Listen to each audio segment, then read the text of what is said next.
Hello, you beautiful legends, and welcome to another episode of Ben and Joel Reviews. I'm Ben. And I'm Joel. And this is the podcast where we discuss movies, TV shows, and theatre. And whatever else we want. So please, sit back, relax, and let's dive in.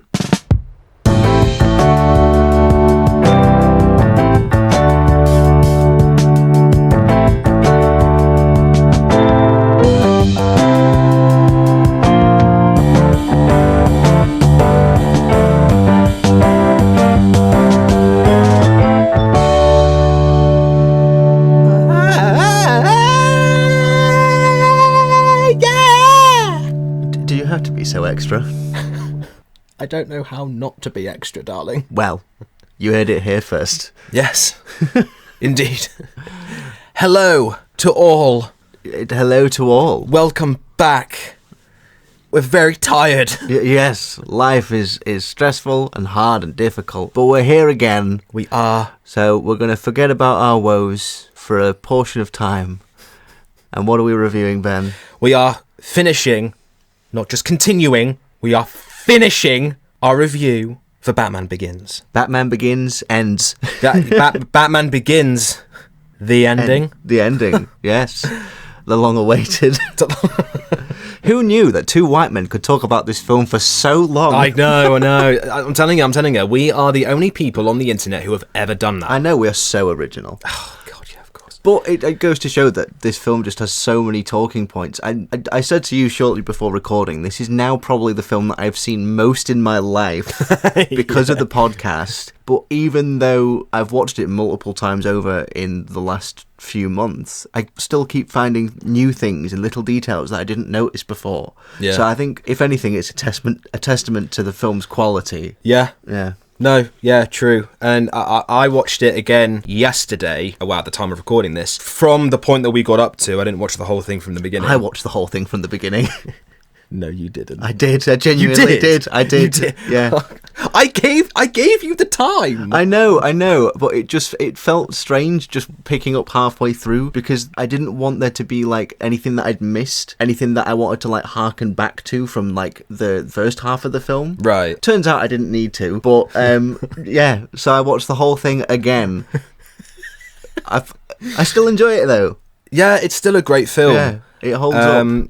So we got up to the scene where Wayne Enterprises finds out that a microwave emitter that was made by Wayne Enterprises was being transported on a cargo ship with other emitters. And they get ransacked, and the emitter not only gets turned on, it gets stolen.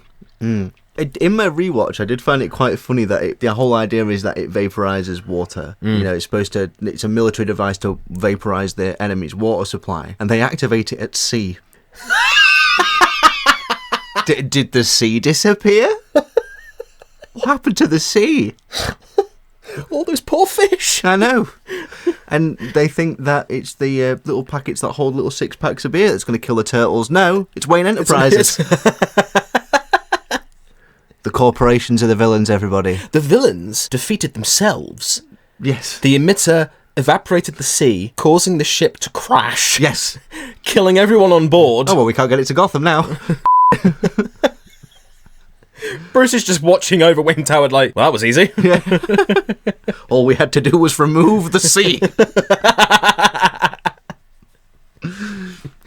Yes. So they find that out, and we then see Bruce going to a restaurant. He does very well to make himself look like a douche. Yeah, it comes across in the first line where someone says to him, like, oh, nice car, and he sort of sarcastically goes, you should see my other one. Yeah. So, like, Bennett, are you... Sorry. You're, like, doubled over, like grasping your... genital area. No, it's the store. What have you done? I can't get comfortable. I got in a really awkward position that did involve my testicles. Listen. We're talking about Batman. Are you okay? I'm okay. I'm good. We've all done it, haven't we, boys? Accidentally sat on a Oh. Caught it in a zip. Yep. Oh, no. Anyway, please continue. Batman. The sort of that nice car, you should see my other one. We, the audience, know he's referring to the Tumbler. And we're like, oh, cool. But that immediately makes him come across as a massive Yeah. And like the way that he carries himself, even as he just walks into the restaurant, is, full on rich boy energy. And it's a real testament to Christian Bale's acting ability, because he's playing Bruce Wayne, who's quite dark and broody, who's really Batman, but playing Bruce Wayne as a disguise to allay any suspicions that he is Batman. Like, it's such a layered, nuanced thing. Yeah. I'm just there picturing when he said that to the guy, oh, you should see my other one. Imagine if the guy was, like, really keen. Like, he was really interested. Or like a really, like a car enthusiast. Yeah. He's like, oh my god, please show me your other car. No, it's exclusive. You have to be part. I'll do anything, Mr. Wayne. What? And Bruce I'll help get your testicles out when you sit on them.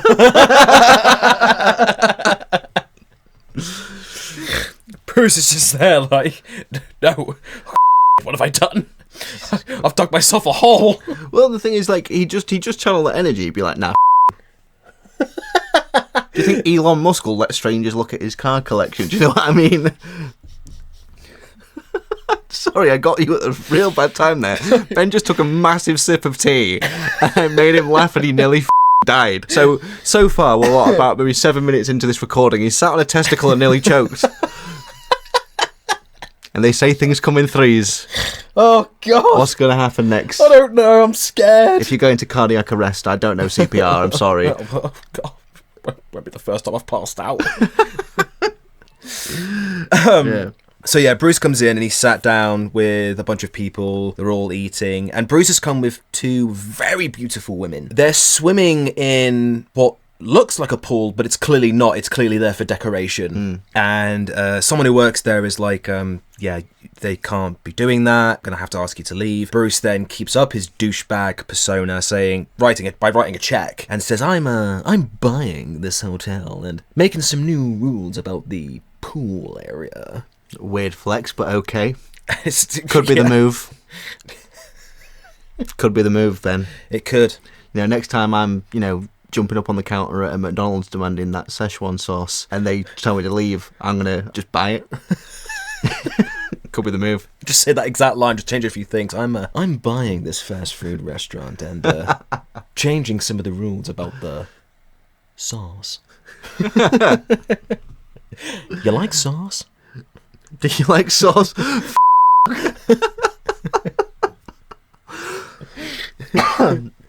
Oh, you're talking saucy to me now, Ben. So yeah, some of the dinner guests, one of them is against Batman, the other one is actually all for Batman. That's a real simple little moment. It's a tiny little couple of lines of dialogue where you kind of get the public discourse on Batman straight away. But he's cleverly making it look like he's not listening. And then when he's asked about the situation, he has to make it out that he doesn't really know much about it. He's not very knowledgeable and doesn't really care. And so he's like, oh, Bruce, what do you think? Well, the guy running around dressed like a bat clearly has issues. Yeah. And it's just like, I know why you're doing that. You're trying to keep up the persona, making sure no one gets suspicious. But at the same time, are you secretly acknowledging that you do have deep, deep psychological issues? Are you telling me that he doesn't?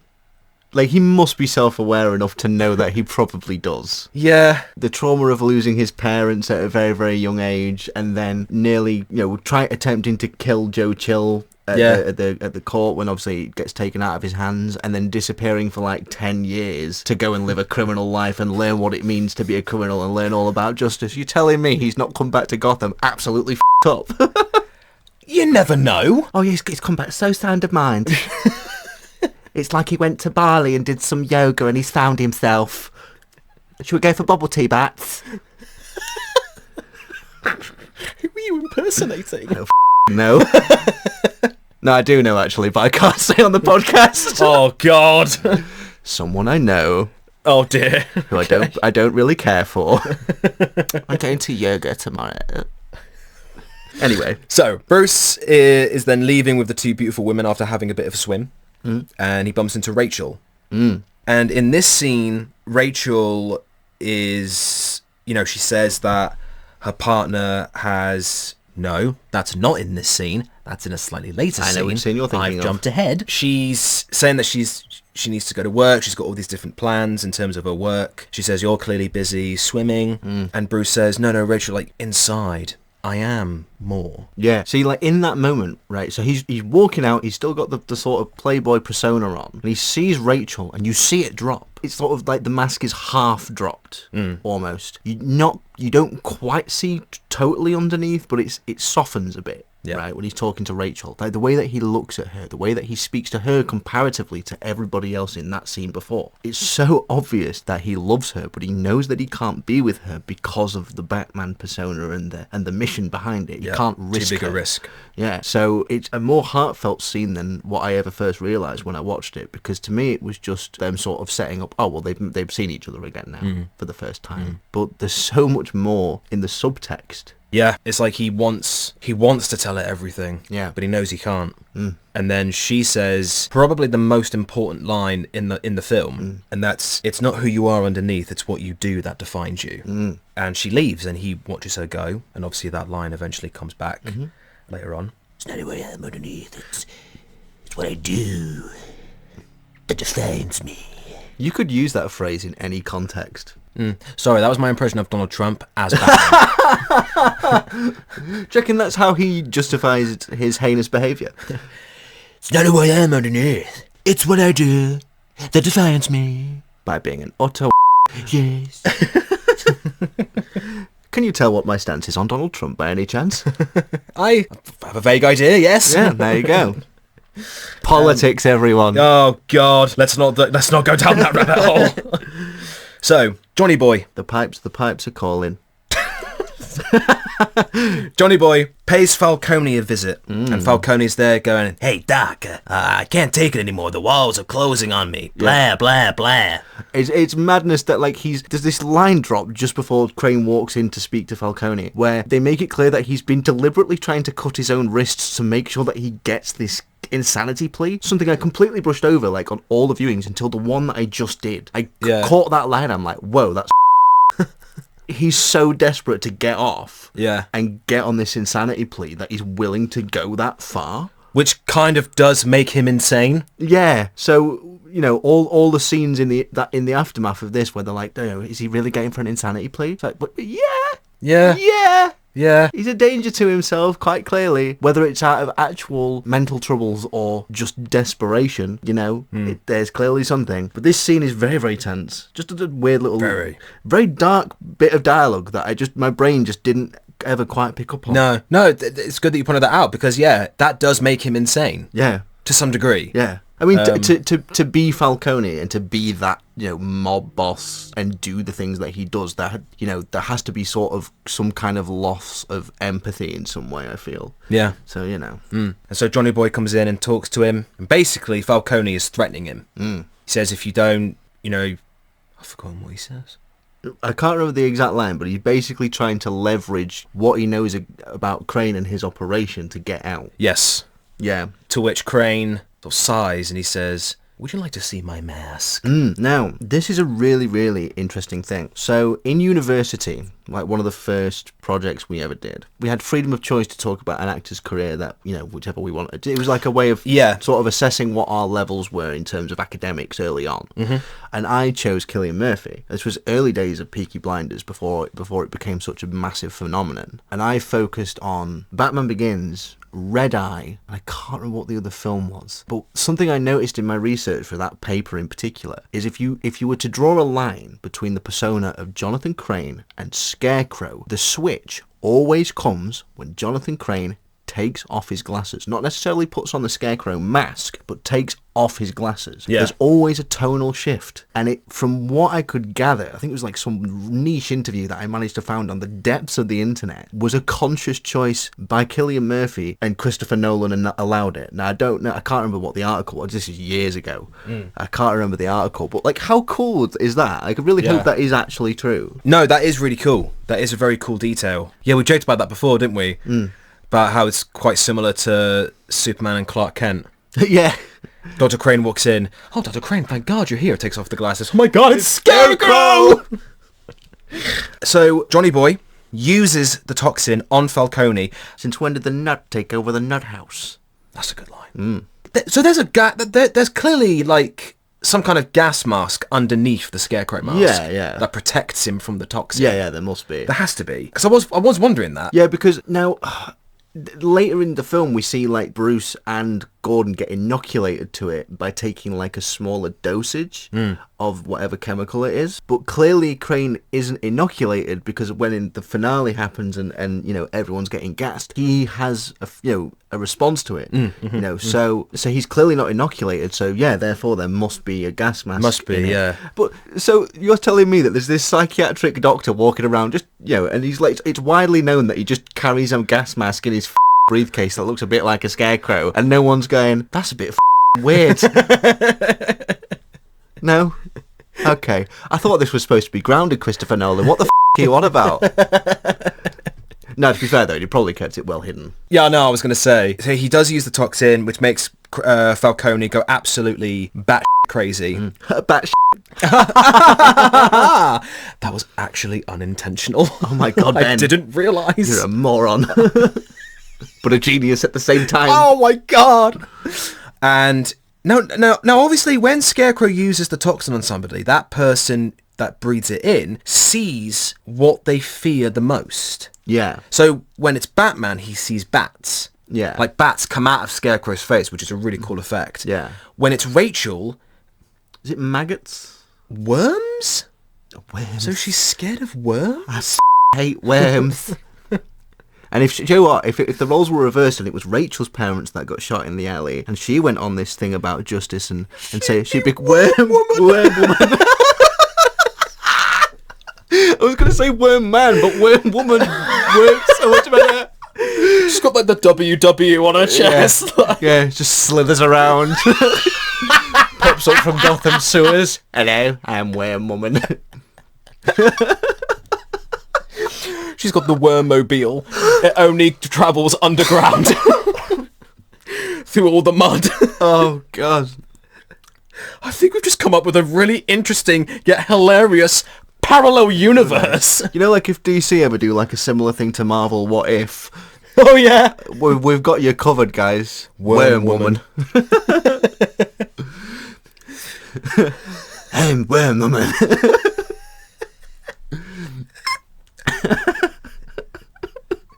Who's her arch nemesis? A bird? Robin. The Penguin. Just anything with wings. Yeah. Do penguins eat worms? Are there worms in the Arctic?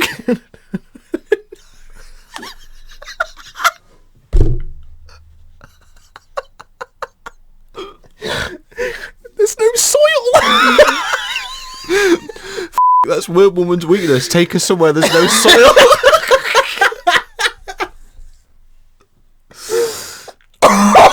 Take her to the sea. We can't. The emitter's evaporated it. It's all soil. She's thriving. She's reproducing. What, like a worm? Like you cut her in half and then suddenly there's two worms? She multiplies. You cut off one head and two more take its place. There's just hundreds of Rachels.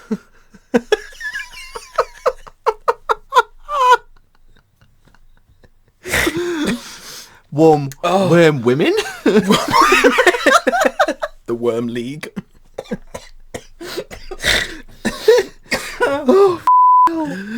Oh, my stomach hurts. Okay, we're gonna have to write this. Like this film has to be written. Oh my God. Basically Batman Begins, but we're switching Bruce and Rachel. Copyright Ben and Joel Reviews. Yeah, if you steal this, I'm gonna stab you. That was really aggressive. I'm not gonna stab you. I'll be very cross. I'll send you to your room. I don't know. You don't get no pudding after dinner. Someone might know where this person lives. Just go in their house. I know what you did. Go to your room. Who the hell are you? It's like a 50-year-old man. Go to your room. Oh my God. That was so funny. Oh, they're worms. They're toxic.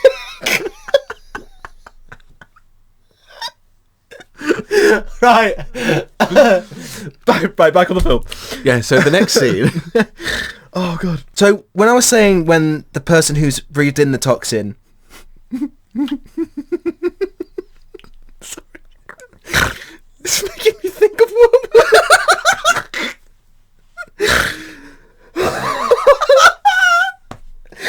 I swear to God, if there has to be a part 5 to this, I'm gonna die. We're gonna chug through it, Ben. We've got this. So, Like 50% of it is just gonna be us ourselves going, "Werewolf!" you have to get that on a shirt.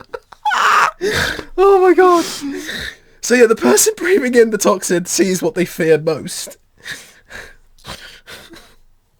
Why did it have to be worms? Alright, Indiana Jones. Bit tame. Worms. Why did it have to be worms? But when Falcone breathes it in, he doesn't really see anything. He just sees the scarecrow sort of going in like fast mode. To the point where he's blurry. Right. He's like, they scream and they cry. Well, maybe Falcone really is genuinely just scared of scarecrows. Possibly. That seems a little convenient. Mm. Or he's just scared of people who are really quick. It's a good job the Flash isn't in this universe. Good thing worms are really slow.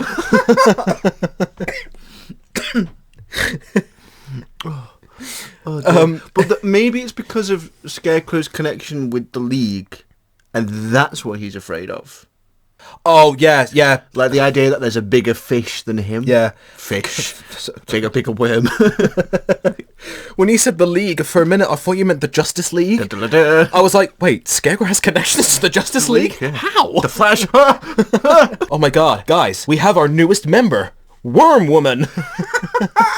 There's a lot of her. She keeps multiplying. There's a lot of her. It's a lot of worm. It's a lot of worm.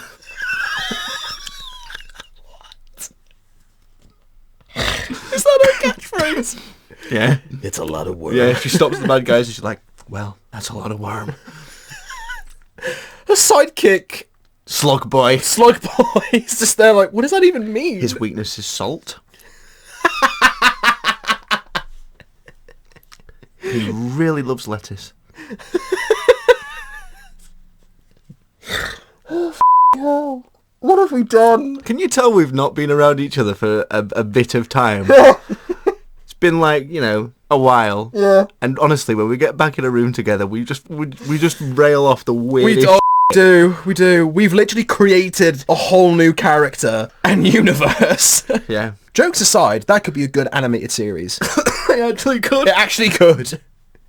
What the have we got up to? So you So Falcone, he's gone mad. Johnny Boy leaves the room and he says, yeah, well, he's not faking. I have to take him to Arkham. I can't treat him here. We then cut to the really, I suppose you could say it's the poor part of Gotham. Yeah. Is it the Narrows? I think. So I've got an interesting thing about the Narrows. I was going to mention it later, but I'll bring it up now. I might have already mentioned this in part before. Mm-hmm.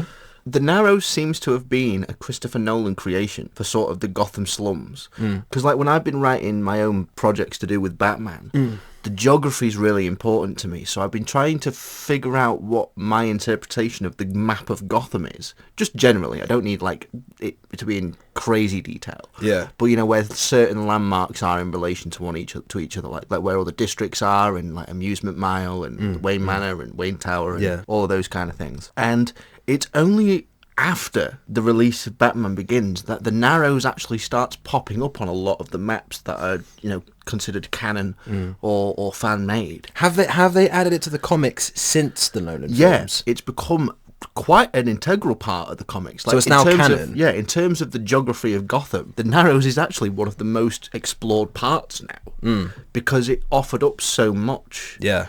In terms of story potential, but it is a Christopher Nolan creation. That's really cool. Yeah. Mad that, isn't it? He must be very proud of that. Yeah. To create something new to the Batman universe, and the comic writers have now made it canon. Yeah. That's really... Because Rachel's the same. Rachel was an original creation. Yeah, she was an original for the creation. films. Yeah, and now she... And I'm pretty sure she's... has appeared. I don't know if she's still in the comics, but she did for a time appear, I think. Yeah. That was similar to... there was a character in the Arkham games, wasn't there? Was it Cash? Oh, yeah. Aaron Cash with the hook. Yeah, and he was made specifically for the games. But he's now in the comics. Yeah. They've made him canon. It was a cool concept, though. Mm. You know, it's like how back in the day Harley Quinn was created for the animated series and then transitioned into the comics. Yeah. This is what happens when you let creatives do their thing and don't interfere. They create things so good that they get picked up by the original mediums. Yeah, and the original people would look at that and go, oh my god, that is amazing, let's collaborate. Yeah. Like, this character would be amazing in the comics. Imagine what you can achieve when studio executives don't interfere. Yes, and when you actually meet very creative people who are also like-minded and kind people, and you all come together and you create something really cool. Like Worm Woman. Yes. Clearly one of our proudest achievements. It's the achievement of my life, Ben. I've peaked as a human being. So not graduating from university, not getting your degree. No, Worm Woman. Worm Woman. Yeah. The WW logo. That's my achievement. Worm Woman. Worm Woman. So, yeah, so we're seeing the poor part of Gotham. Tiny Gary leaves his house, he's taking the rubbish out, and Batman's become a weatherman. A weatherman? He says, storm's coming. Imagine that. Like, you want to know what the weather's like, and just some guy in a weird suit comes down and just goes, it's a bit cloudy. Lingering over your house. Yeah, that'd be weird. Some light showers in the evening, but nothing too drastic. He likes the theatrics as our bats, doesn't he? Storm's coming. Sounds like a sea captain. But there's no sea! Curse you, Worm Woman! Batman, shouldn't you be out there fighting crime? No, I want to tell you the weather forecast. You either listen or take a pounding. A pounding? Not that kind of pounding! So obviously Batman is warning Gordon, Tiny Gary, about danger that is coming to Gotham. Tiny Gary tells him that all the other cops and the commissioner are all against him. They don't agree with him. But when Batman asks him, what do you think? He says to him, no, I think you are trying to help. See, I get in this scene that they clearly trust each other, but because of the hidden identity of Bruce, there's still that there is a level of mistrust. uncertainty. Yeah, uncertainty, yeah. That's probably the better way to phrase it. You went very Brooklyn then. Did I? You went uncertainty. Did I? Oh dear. Whoops. Hey, I'm from the Bronx. I'm not very good at accents. You didn't even realise you were nailing this accent. Not American accents, anyway. Do it now. Act for me, monkey boy. I'm walking here. That wasn't bad. There you go. That's all you're getting. You did it again! You went, that's all you're getting. I can only do accents when I'm not trying. You talking to me? So he says, I think you're trying to help. He's looking down and then looks up and Batman's gone. Clearly, off camera, he's falling. Yeah. He's just booking it. Like. Get the f*** away from me, Worm Women! Why are there so many of you? They're everywhere. You've heard of the Court of Owls. Now you find the swarm of Worm Women. It's the swarm of worms. Or the swarm of women. If only, Ben. Oh, well, we can only dream. Instead, we're sat here making a podcast about Batman Begins. At least we have each other. Yeah.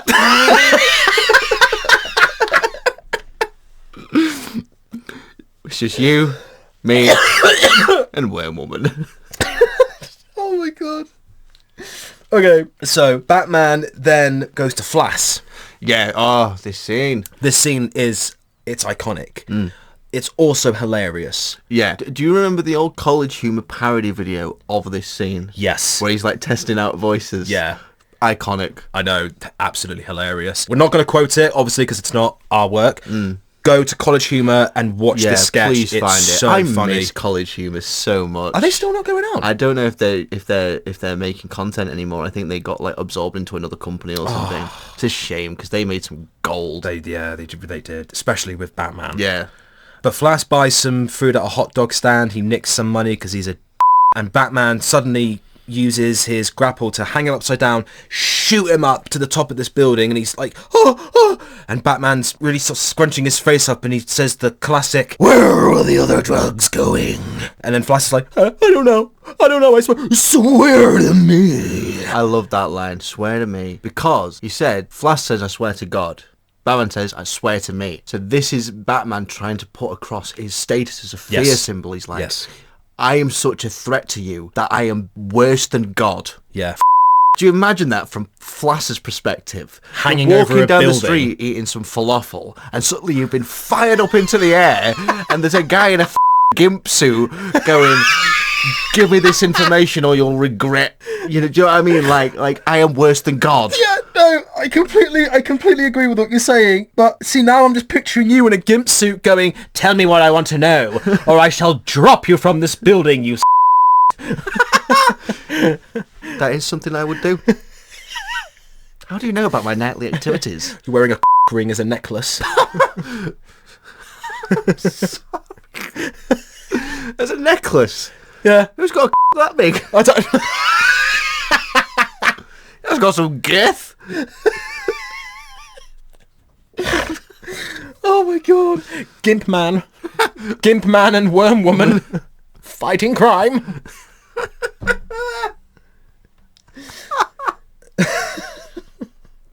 We're just inventing other superheroes.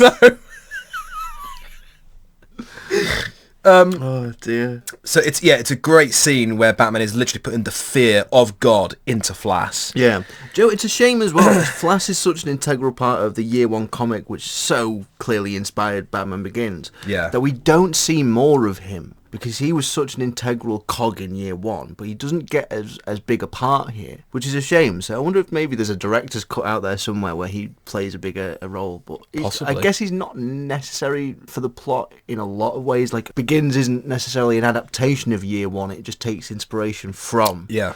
But I don't know, it's a shame that we don't get to see, like, Flash and Gordon's partnership and like if different aspects of that. There's like so much material there that Begins doesn't even touch on. Yeah. When I was watching it, and I've noticed this a few times when I've watched it, in this scene, when I'm looking at Batman's face, for some reason, I think of Simon Cowell. Simon Cowell? Is that because of the Bat Cowl?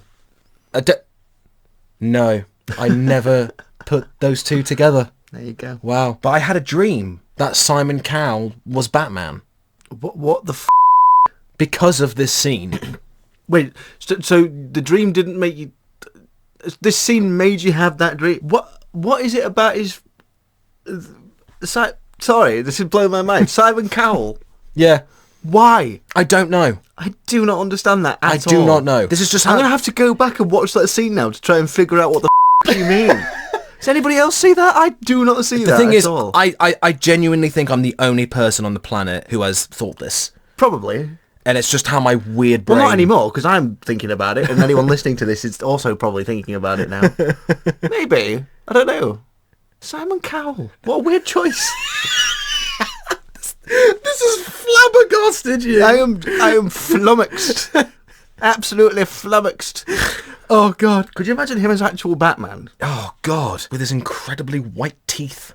And Botoxed face. Yeah. Sorry. He doesn't need a mask. He doesn't need the cowl. He's got one. Yeah. Embedded into his face muscles. Was that so drawn out? I was struggling what to say. You plonk.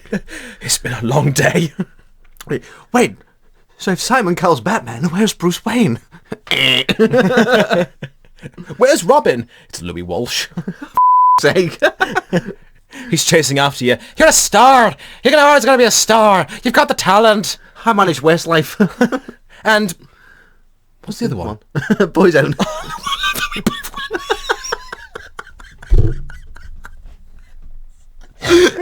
Both looked at them. We both went, what was the other one? You're going to have so much editing to do. I'm so sorry. No. This is all staying in. Is it? This is all gold. For context, I currently do not have any means to edit, so Ben has been taking on the bulk of it, and we are just firing off. Just in terms of random content, this might be the funniest episode we've done so far. Right, so not Harvey. I've forgotten this character's name, but it's the guy. It's Rachel's boss, who was originally going to be Harvey Dent. Yeah, he's the DA because Rachel's the assistant DA. What other shipments do you have us running through the DA?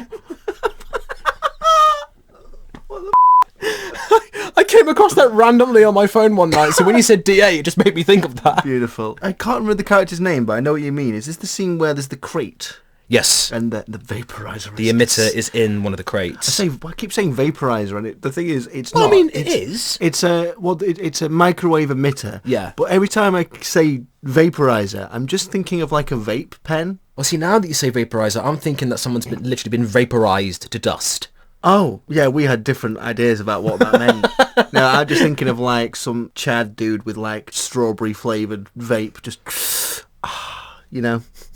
You don't know what I mean, do you? No, I do. I'm just... Microwave emitter. Microwave emitter! Imagine if that was a vape. Big hit. Big, yeah. You cough. Wow, you just inhaled the entire ocean. The sea! The sea. It's a bit salty. I don't like seafood. I was not expecting that. The sea!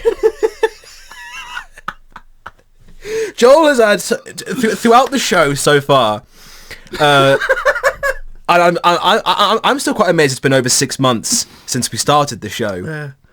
But there have been quite a few times where Joel will say something, and it's not what he says, it's the way he says it. It is so funny and genius, but without him knowing. No, I have no clue what the you're on about. One of the first times, I believe it was the Cutter episode, and I was doing an impersonation of one of the teachers, and I sounded like Stallone, and you giggled, and your delivery of it was so posh. You went, ha ha ha, Stallone?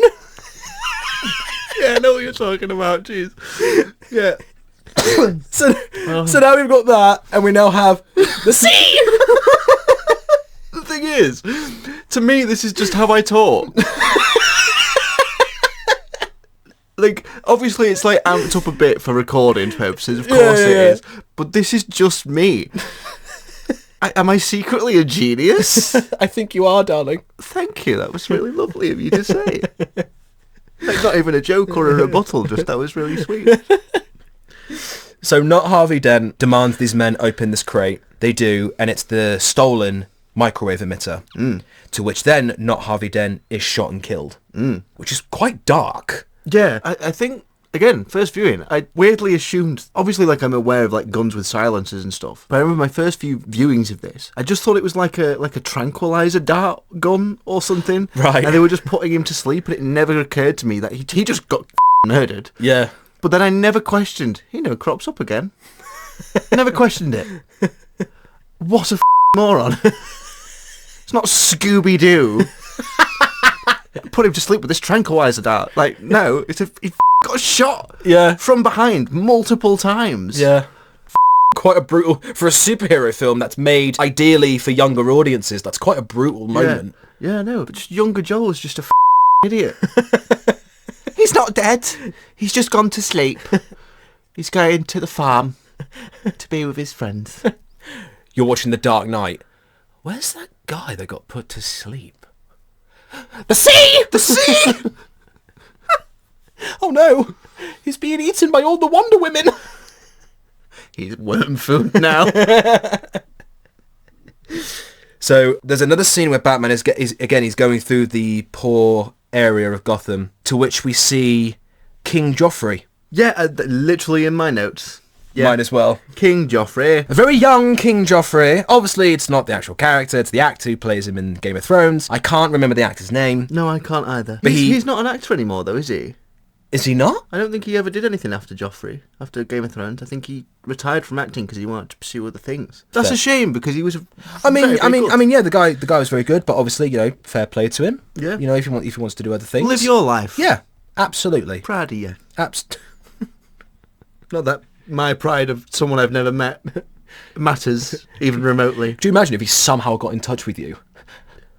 Those words really meant a lot to me. I hope they do. Sometimes you just need to hear it in life, Ben. It's very reassuring. That is true. You listener, I'm proud Live of your you. life. Live your life. We're very proud of you in whatever it is that you want to achieve. Unless you're... Please be careful what you say. Yeah, no, I'm gonna stop that sentence right there. Let's not alienate anybody. No. So he sees Batman. He goes, "It's you. None of the kids will believe me." And Batman gives him something. Oh, it's the taser. No, it's not. No. I can't remember. Maybe he does. No, but maybe it is the taser. Because that Wait, comes but up doesn't again. Rachel has the taser? No, Rachel has the taser. Yeah. Maybe just give him a sweet. It's like a Werther's original. Here you are, dear. Have a sweetie. No. It was clearly a gadget that he gave him. So Werther's original dispenser, obviously.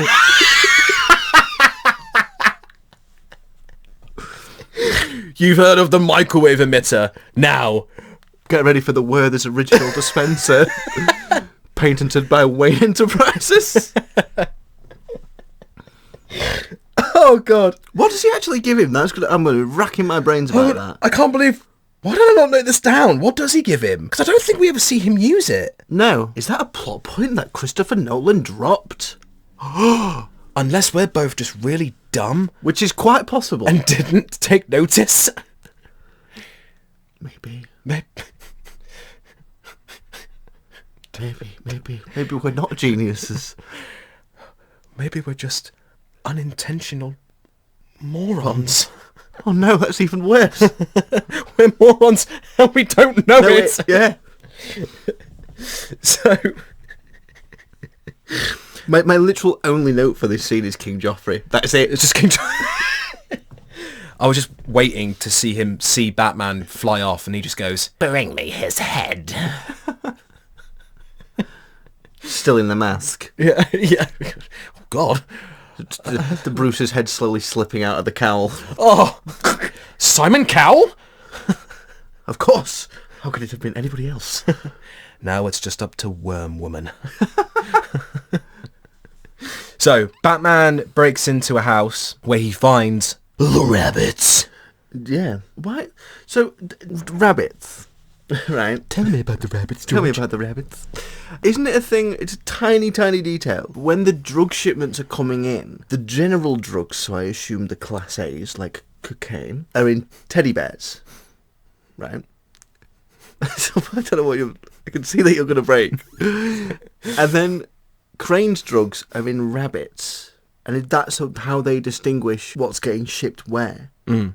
But why rabbits? I suppose you could ask the same question, why not rabbits? Well, I guess it'd be because they need to buy them in bulk to hide the drugs, and they just go with whatever. I don't know, it's just weird detail that my brain just kind of got a bit stuck on. Mm. I focus on weird things like that sometimes. I mean, I suppose you could say it's like a perfectly normal disguise that they can use for the drugs. Yeah. Imagine if, like, in the scene prior where, you know, it's like, where were the other drugs going? It's just like, where were the rabbits going? But in the game, because they did a game version of Batman Begins, and he does shout the line, "Tell me about the rabbits." He actually He does, yeah. Beautiful. So while he's in there, he notices that Johnny Boy and some of his goons come in. To which Johnny Boy says, "Burn the place down." No, he doesn't say that. Does it light him up or something? Something like that. Trash the Light him place- up, boys! They start like, oh no, he did say burn it all to the ground, and they're pouring alcohol everywhere. One of them goes for a gets knocked out by Batman. He then Leaving starts his fighting. DNA at the crime scene. Idiot. Deserves to be knocked out. Yep. Bad criminal. Johnny Boy then uses the toxin on Batman, which is making Batman see bats coming out of Johnny Boy's face. It's a really cool effect. And he's saying, I wrote down that Johnny Boy has a sense of humour, because he's Okay. there going, "You look stressed. Have a seat. Have a drink. You look like a guy who takes himself too seriously." Turns on the lighter. "I'll tell you one thing. You need to lighten up." Great joke. It's That's going to slay down at the comedy club. Imagine like a open mic night, but it's just Batman villains trying to do comedy sets. Oh, God. Well, the only one who would do even remotely well would be the Joker. Well, yeah, actually, that's a good point. We have a winner. The Riddler would just be confusing. Yeah. I really want to see Victor Zsasz. Or try and tell a joke. Yeah. God. Or like Mr. Freeze. Just cold puns like Schwarzenegger. What killed the dinosaur? The Ice Age! Batman and Robin, what a film. Oh my god, we're going to end up reviewing that one. We probably will at some point, possibly. So, Batman is set on fire and he flees. He jumps out of the building. He's trying to put the fire out. It's brutal that they were just like, yeah, we're just going to set this guy on fire. Yeah. Like, it. Yeah. That's how you know Gotham's He can confidently be like, yeah, I'm going to set this man on fire and I'll be fine. There will be no repercussions. Yeah. I don't care about this man's life. That's He's putting the fire out. He's still affected by the toxin. He's injured. He calls Alfred. Yeah.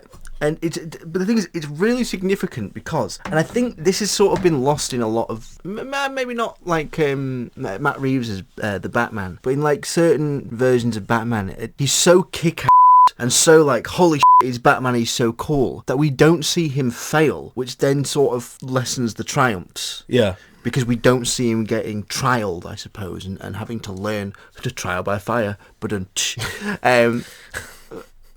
like, this is a moment where he meets Scarecrow properly for the first time and is immediately on the back foot because he doesn't know what he's getting himself in for. He gets absolutely up by the fear toxin and he absolutely loses. Like, it's not even like I suppose, like, he goes in thinking he's gonna just sort of brawl and fix everything, but clearly Crane has the upper hand and is more intelligent in this scenario because he has the toxin as an element of surprise. So it's a brains over brawn situation where brains wins absolutely hands down, and Batman is totally written off. And seeing him fail and seeing him get absolutely like that makes the ultimate victory that much more significant. Yeah, 100%. And I was really hit with the scene. I think the scene was very well done. I think when the music kicks in while he's in the street and he's trying to get away from everyone, and he gets to the top of the building and like the rain's hitting him really hard and he's very weak, calls Alfred, he says, help me. And while he's there trying to catch his breath, he's waiting for Alfred. He keeps having flashes of his parents' murder. Yeah, I love how that's all intercut and seeing the effects of the toxin on him. It's really layered with the music as well. It's fantastic. Really poignant.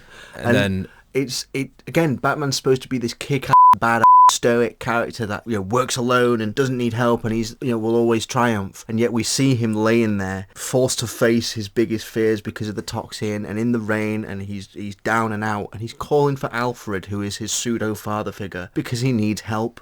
Yeah. Like, how impactful is that? Yeah.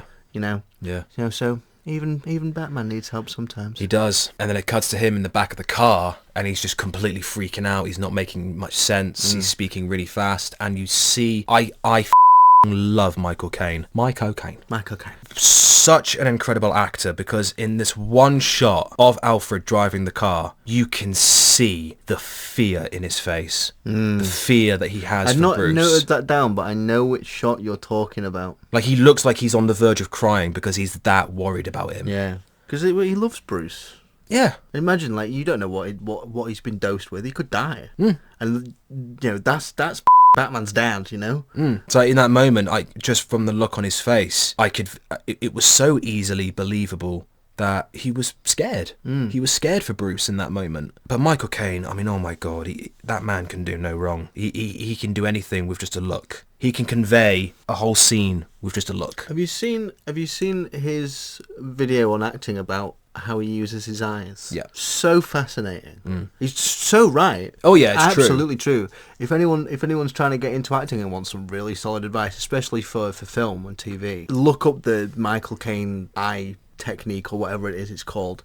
So genius. Yeah, it's fantastic. It's brilliant. I think it's on YouTube for free. Yeah, Michael Caine is an absolute master of acting, and any advice he has to impart just needs to be listened to. 100%. So it's the next day. Bruce wakes up. He's recovered from it. Yeah. Well, they specify that he's been out for 2 days.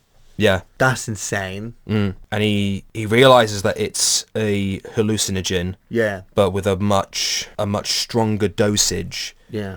And Bruce himself says that he's experienced something similar before, which is hinting at the flower from the beginning. Yep. Fox then appears and says that he managed to put together an antidote for the toxin, and Bruce says, can you make another? To which Fox says, are you planning on getting hit with the toxin again, Mr. Wayne? And then I can't remember if it was later that day or if it's a short time later. I think it's the same day, but it's Bruce's birthday. And he sees Rachel and she goes, I'm not staying. My boss has been missing for some time. For all I know, he's probably at the bottom of a river with Worm Woman. With Worm Woman. The sea! She says, I have to go. Happy birthday. And he says, be careful. And she gives him the present, and she's given him the trident-shaped stone. Yes. See, again, everyone else who's going to watch this, they're not going to think that it even remotely looks like a trident. But for some reason, that's where my brain goes to. I don't even know what I think it looks like. I don't think I've ever... It looks like an arrowhead or something. See, that makes more sense. Yeah. Arrowhead makes more sense. So like, why the am I thinking of a trident? So we're thinking of different DC heroes, because I'm thinking of Green Arrow and you're thinking of Aquaman. Yeah. What a stupid gift. And we've created a hero. Worm Woman. Well, this is the one thing about this that I've written in my notes, and I think you will absolutely attest to this. Only Christopher Nolan could get us emotionally attached to a rock with the phrase "finders keepers." Yes. It's mentioned once before this. Yeah. Once. And the only words attributed to it is finders keepers. Yeah. And then it crops up again now, and suddenly there's this emotional weight attached to it because it's some symbolic thing of the relationship between Bruce and Rachel and the love that they can't have with two words and a rock. Yeah, which then just that visuality, because the words aren't even said, it's written on a card. Yeah. So it's all visual. Nothing is said because Christopher Nolan understands the term show, don't tell. Could you imagine if it was like the other way around and there was a version of this film where everything was just explained? Are we just going to keep creating parallel universes? Yeah, maybe. So what? So Rachel comes in going, Bruce, I got you a present for your birthday. It's the rock that we used to give to each other as kids. Remember when we said finders keepers?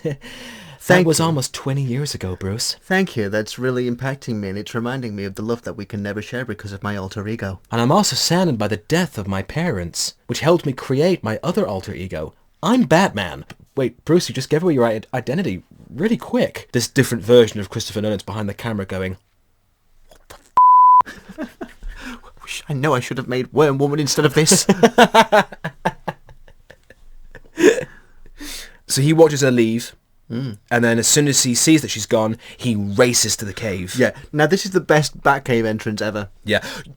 I wrote down, you could definitely tell that as he was running to the cave, he was playing his own theme music in his head. Dun, dun, dun, dun, dun, dun.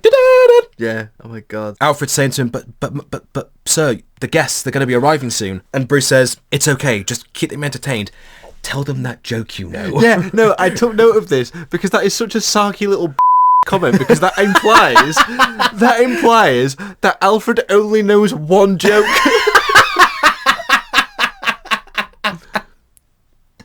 So patronising. Tell them that joke you know.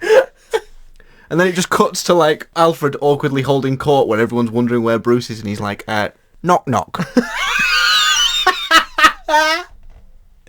Yeah. A fish walks into a bar. Hang on. Knock knock. Who's there? Quiet horse. Quiet horse who? Nay. Alfred, everybody. Give him a big hand. Can you imagine if Bruce says that? Alfred doesn't really take much thought to it. Bruce then goes, and while he's staying in the mansion, he's really thinking about it. What did he mean when he said that? Yeah. He's going little going through the library trying to find a joke book desperately. I'll show him. I'll learn more jokes. Becomes the Joker. But he's my sassy Cockney Queen, and clearly displays that he does know many jokes, usually at Bruce's expense. So yeah. I think Bruce is just a bit bitter. What's the point of all those push-ups if you can't even lift a log? I'll let you take the rolls out if you like. So Fox is at Wayne Enterprises. He's creating the Cure. Mm-hmm. To which then he's... The band? The band? Yeah, the Cure. The Cure. Oh. Didn't know he was their manager. Anyway, continue. Oh, God. To which he's then approached and fired by the hobo with a shotgun. The hobo... What? The hobo... Think about it. Hobo with the... Who's the actor who plays William Earl? What B movie did he star in? I've just said the title. The Cure? Hobo with a shotgun. Oh, right. The Cure?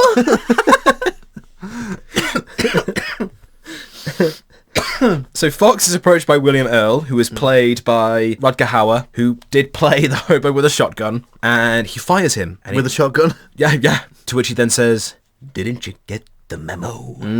So many callbacks. I know. Setups and payoffs and setups and payoffs. So good. So Rachel then approaches Johnny Boy. I love that you keep calling him Johnny Boy. Because every time my brain goes, the pipes are calling. And she's questioning as to why Falcone has suddenly gone mad. Falcone keeps saying, "Scarecrow." And she says, "What is that? What is Scarecrow?" To which Johnny Boy says, like, this really half excuse that it's part of his process. It's part of, like, medication that he's putting together. And she says, "I want to see it now." And she goes, "As you wish." Takes her down below Arkham. There's a great line before they go down where Crane, it sort of talks about Crane's power play, sort of like his relationship with Falcone, where he says, Falcone was a giant out there, but in here, only the mind can give you power. Ah, yeah. So it's like, okay, he's the big fish out there, but now he's on my turf, and I'm the big fish. Yeah. In here, he's nothing. Yeah. Yeah, it's a great line. So they go down and she sees that they're putting the toxin in Gotham's water supply. Yeah. Something I don't quite understand is why did he reveal himself to Rachel in the way that he did? Now, does he know that nobody knows where she is? Is it because he just wants to scare her? I mean, Because ultimately, she still doesn't really have anything on him yet until he shows his hand. yeah, that's a good point. So I don't know why he does that. Maybe because he's like, oh, I'm with Falcone, and he gets a bit egotistical, and he's like, oh, now I'm gonna this DA that's gonna like, who's causing me a problem, not her, but mess with. Yeah. Falcone's been a thorn in his side, and suddenly that problem's dealt with, and he's on a high, he's egotistical, and he's like, okay, now this DA is causing me issues, so I'm gonna get one up on her, and keep this victory train rolling, I guess. Sorry, what the f*** are you on about? What? Sorry. So you said DA again. It's making me think of that woman. What other projects have you got us running from the DA? Sorry, this is my childish brain. And we're gonna have to say district attorney every time. Probably. No, but you do make a very good point. I mean, I don't know if maybe at this point he's thinking to himself, right, we might as well just get rid of her. Yeah, maybe, because weren't they talking about that anyway? Because they knew that she had stuff on Falcone, and then he had connections to Scarecrow, who then has connections to Raz. Could blow the whole operation It's out of also the not the water. first time she's approached Johnny Boy and questioned him. So he's probably thinking, I'm getting sick and tired of you coming up to me and questioning me. Yeah, so maybe he's just done. Yeah. I'm so over this. So I was like, right. We're going to take her downstairs, we're going to show her everything, like, we're poisoning the water supply, right, babe? And now, you're Listen here, right, you little Are you scared yet?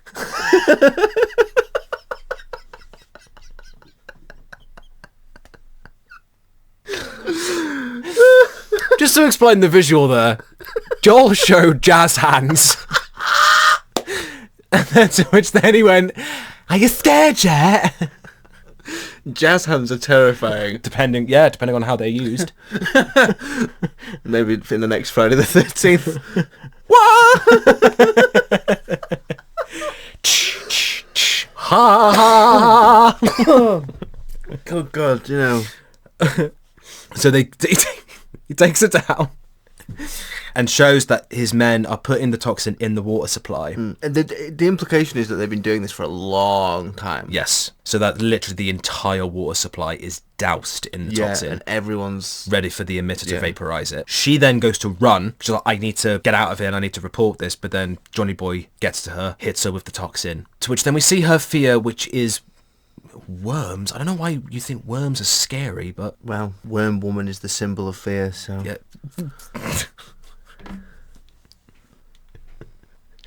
Just when you thought it was safe to go back in the garden.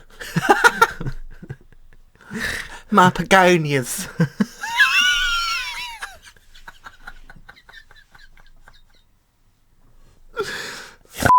Worm Woman.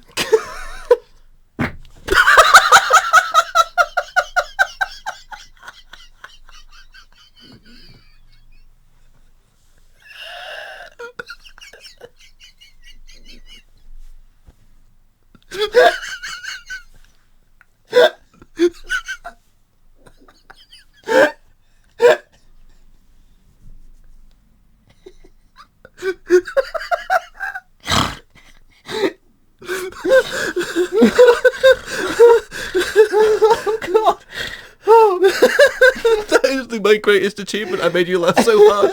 I made you laugh out of fart.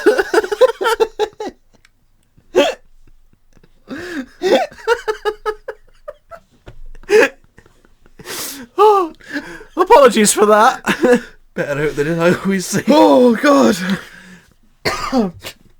So, Johnny Boy's there. She sees the worms coming out of his face, and he's saying, "Who knows you're here? Who knows?" What? Oh, the smells. Sorry. That's the boy. So Batman comes in. He's kicking the out of the goons. He's here. Who? Batman. I thought you were going to say Worm Woman. Worm Woman. I love the way he says it, though, when he goes, "He's Yeah. here." Who? The Batman. And Crane... One of the goons says to Crane, "What do we do?" And Crane is the one that's like, "Call the police." Yeah. Like, how mad is that? He knows that his work is done. He's already poisoned the water supply, so Yep. it literally doesn't matter. And he's like, "Oh, well, how do we get out? We cause a bigger problem for Batman by Yep. calling the police because we know that he's wanted." Yep. So they're willing to expose their entire operation to the police purely to get rid of Batman. Because Crane, Johnny Boy, he is psychotic. He's a mad isn't he? He's intellectually psychotic. So Johnny Boy goes to use the toxin on Batman, but he stops him. Batman says, "Get a taste of your own medicine, Doc." Good line. He uses the toxin on Crane, which makes Crane see Black Shrek. I do, yeah. It does, yeah. I don't know. That is weird. I'd say I always thought it looked like just someone covered in paint. Well, fun fact, that wasn't CGI. What? You're joking? No, it was practical. What did they do? What did they do? I know what they did, but like, what did they use? Like what? I don't know. Latex, obviously. But I don't know. It looked like tar. Yeah. Hey, they pulled it off well. Props to Nolan for that one. Because I for ages I thought it was CG. And I then always thought it was. I watched some That's of the madness. I watched some of the behind the scenes, and you see it, which was I wicked. miss the days when DVDs would come out. There would always be an extra disc with all the extra bits on. I mean, they still do it. Not really though. It's not as big as it used to be. No, but you can still buy Blu-rays. That's true. Back in the day. I love you saying back in the day. You can still do this. Yeah, but it's not the same. It's 2 discs. 2 discs is better than 1 disc. Yeah. Oh, do you remember when there were like those rare films that would have 3 discs?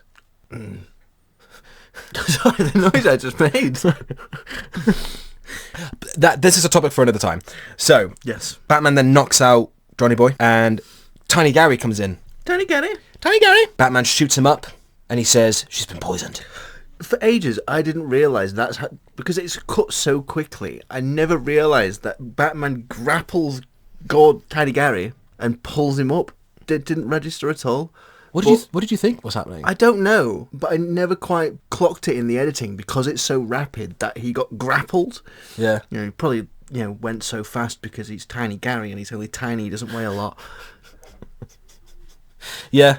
Tiny Gary. He says, "I need to get her to, only I can help her, and I have to be quick, because she doesn't have long." And he tells him that Crane is working for somebody. And he says, "Who?" And he goes, "I don't know, but someone far more dangerous." Doesn't he know it's Ra's al Ghul? Because didn't Scarecrow just drop the name? Well, no, he says, "Who do you work for, Crane?" And he goes, Ra's al Ghul. But then Batman says, Ra's al Ghul is dead. Yeah. Who do you work for? Oh, so he still doesn't quite know Yeah. then, yeah.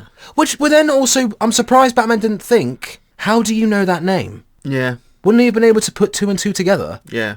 Batman's a bit thick. And that's the perfect answer to that. Are you going to leave that in? Yeah. Beautiful. If I'm leaving my fart in, I'm leaving your burping. You hear something in the distance, and Flash is looking, thinking, "What the hell?" And Tiny Gary says, "What is that?" "Back up." And it's just the swarm of bats just covering the cops. Incredible iconography. Oh. I think it is ripped straight out of Year One from the showdown. It's really similar setup where the showdown with the SWAT team, but the stakeout between the police and Batman in Year One takes a lot longer. But Nolan found a way to kind of get all the iconography out of it that he needed to and make it still pretty swift. Yes. Imagine if it was Worm Woman. Saving Bruce from Yeah. And her backup. Crow.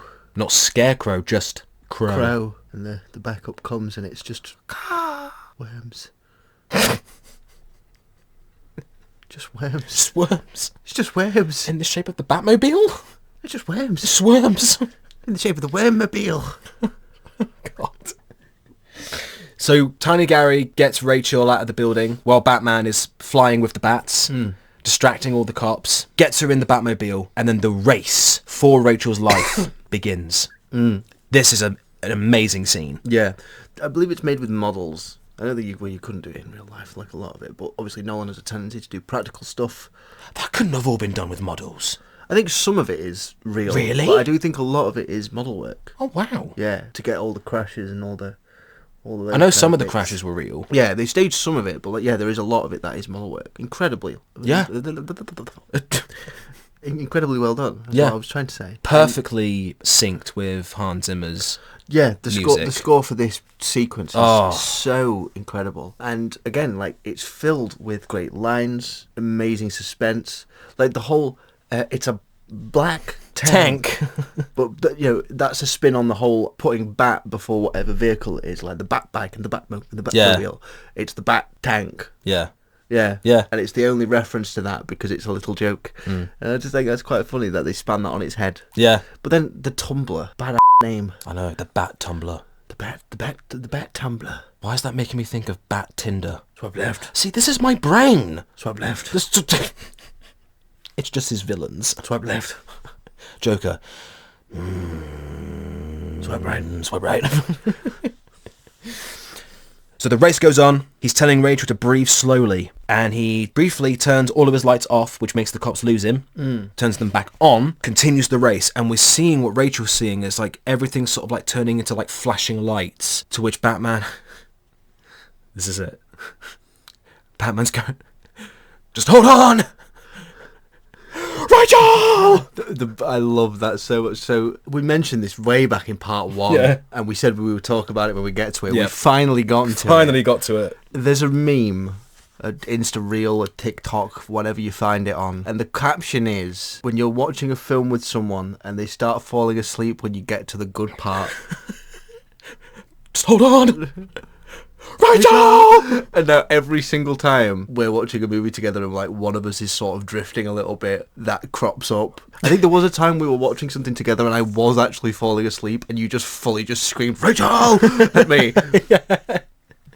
It's part of our lore now. It is. Yeah, I love it so much. Every time I see hilarious. it, like if I'm scrolling and it Yeah. crops, like breaks me. It's so funny. So he finally gets her to the cave. A lot of collateral damage in the process, do you not think? Yeah, a lot of crashes. I'm surprised none of the cops were dead. Well, this is what I mean. He's got a no-kill rule, but I'm sorry, somebody definitely died in that. Either in one of the cars that collided with like solid objects or the debris that was flying everywhere. I have another comment to say about his no-kill rule, Yeah? but I have to wait because it comes at a certain part. Okay. But I have more to say on that. Okay. Patience. So they get to the cave. He administers the cure to Rachel. I don't care if time. He just starts playing one of the Cure songs. I'll administer the cure. He's saying to her, if I didn't get here in time, your mind would be lost. Give these to Gordon. He gives her more of the cure. She goes, what, why? Just going to show Ben quickly what I noted that moment down as. Rachel. Rachel! Sorry, go on. Continue. He says one is for Gordon, one is for mass production. He then puts her to sleep. She's probably thinking, why'd you... Yeah, what a He then goes back up to the party. He says to Alfred, Rachel is down there. She's asleep. I need you to take her home. Alfred's looking at the news and he's furious. Yeah, the way that he calls him out is like thrill-seeking. Yeah. Yeah. And he says, you need to be careful with this monster you've created. To which Bruce says, I'm using this monster to help people. Yeah. And, you can always count on my sassy Cockney queen to call out his little boy. Yep. He says, this scene always gets me. It always... Again, it's all because of Michael Caine. Bruce says... Alfred says, you've got to look after the family name. Bruce then says, I don't care about my name. And Alfred says, it's not just your name, sir. Yeah. It's your father's name. And it's all that's left of him. Yeah. Don't destroy it. Beautiful. Such a heart-punching line. So poignant. And the way the camera lingers on Caine there as well really lets you see it in his eyes. Yeah. So Bruce goes into the party. He briefly speaks to Fox. You sort of see him walking away from Alfred and into the party and seeing the shift between Batman and Bruce. Yeah. It's so It's instantly, well as soon as he turns away from Alfred, Yeah. the persona is on. Yeah, it's like, this is going to be a comparison that I think you'll get, and I think hopefully a lot of people will get. You're having a shit day at work, you don't really want to talk to somebody, you've got the face on a little bit, someone comes up to you being like, hi, can you help me? And you turn around and put the smile on, you're like, hi, yeah, what can I do for you? And inside you're like, I hate you. Yeah. No, it is like that. Yeah. Or the inverse, where you're talking to a customer or whatever, and they're being really annoying, and you're having to put the face on and being like, "Yeah, no, that's all fine. Yeah, of course. Don't worry about it." And they turn, and you just go, Yep. like it just immediately drops. Yep. That's a good comparison. So, really, we're all Batman. But, yeah. In a way. We are Batman. I'm Worm Woman. It's you. It's me. The sea. So Bruce approaches Fox, tells him to go to Wayne Manor to look into... Enterprises, they're already at the manor, you plonk. Sorry, Enterprises. Yes, that's right. To look into the missing emitter. I think that's what he says to him. The missing emitter. The missing emitter. Fox tells him that he's been fired. Yeah. And he doesn't have clearance. But he goes, oh, well, that wouldn't stop a man like you, would it, Fox? And then this is the one bit in the film that I was really confused and I was really left thinking, what the hell? And it's when this old lady goes up to Bruce and she goes, Bruce, you simply have to meet this man. Now, what was your name again? Mr. Ra's al Ghul? And Bruce sort of looks, he's thinking again. See, here in this moment, he's thinking, how do you know that name? Yeah. But again, you didn't question it when Crane told you. Yeah.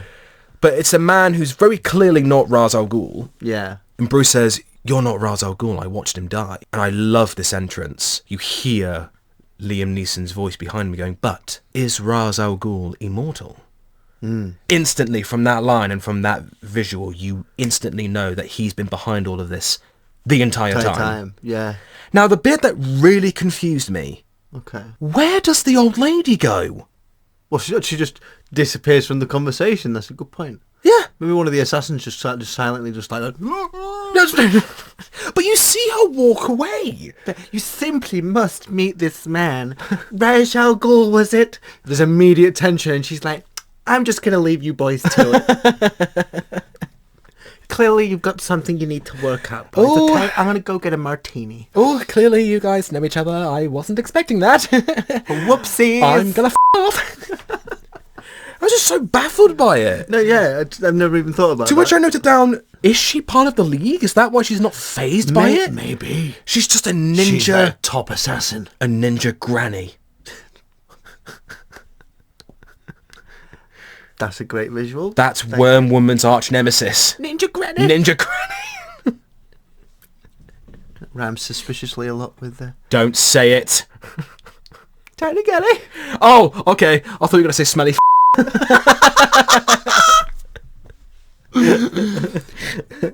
It flatters me that you know me well enough to know that that was where my mind would typically go.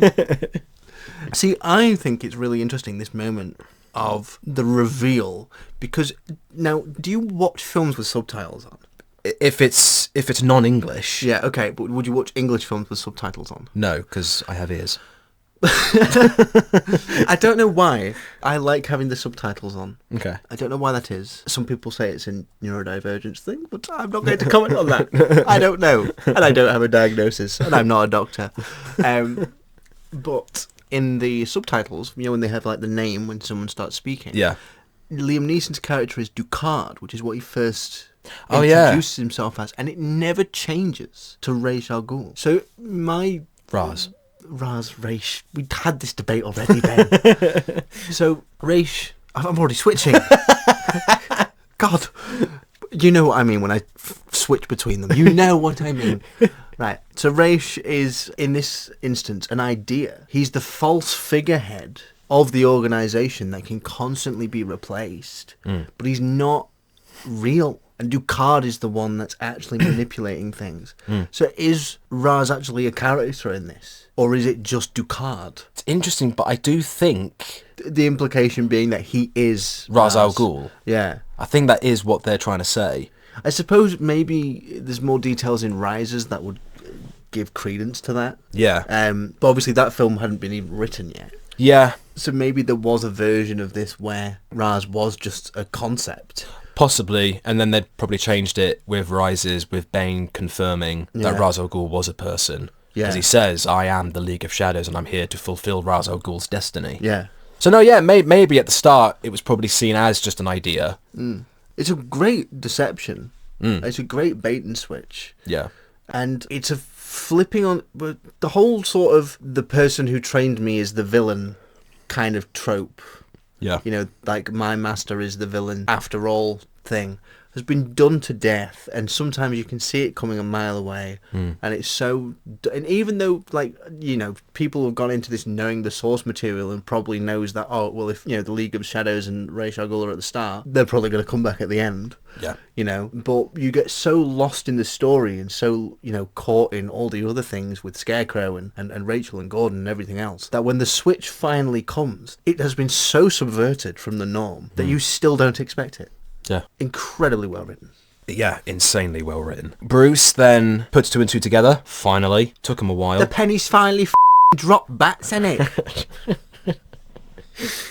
Realises what their big plan is, to douse Gotham in the toxin. Yeah. To which Ra's says, and then watch Gotham tear itself apart. To which Bruce then puts the persona back on, and he's extremely rude and horrible to all the party guests. Yeah, but it's a genius plot. Oh, it's a genius plan. Makes them all leave.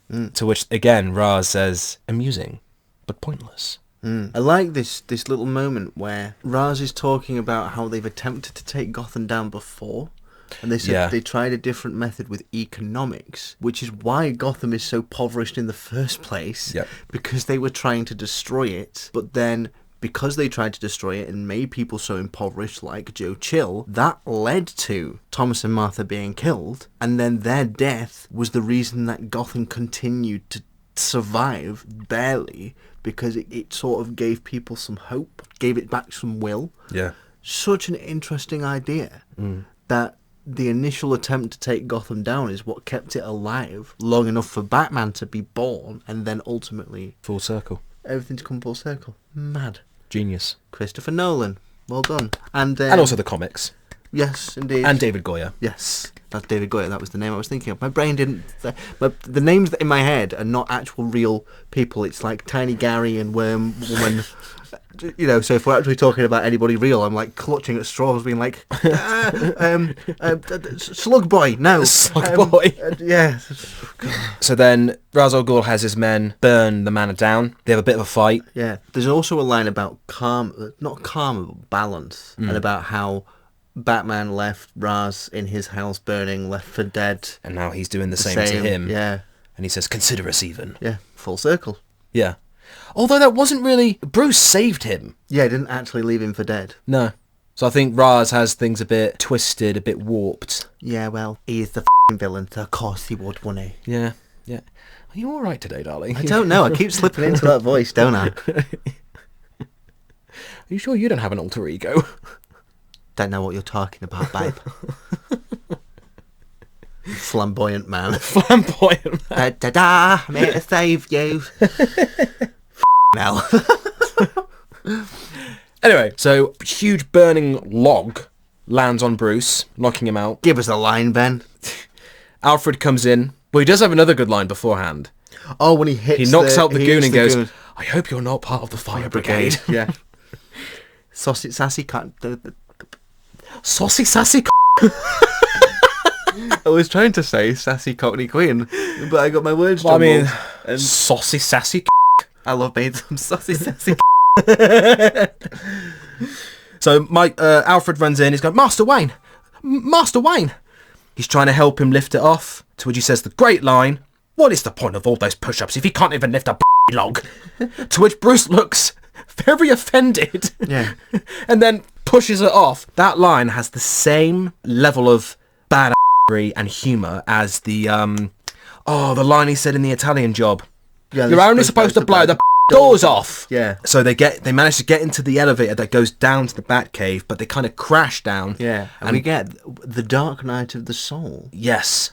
In writing terms, which comes at... If anyone here has ever read Save the Cat, which is an amazing book on screenwriting. Yeah, Blake Snyder, fantastic piece of work. Yes. If you are interested in writing, read it. It's so good. Read it yesterday. Yes. That's how important it is.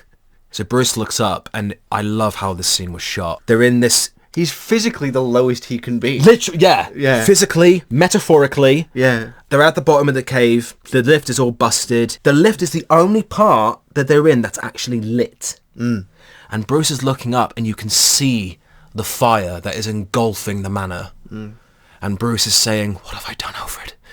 Everything my father built. All I wanted was to help people. I failed."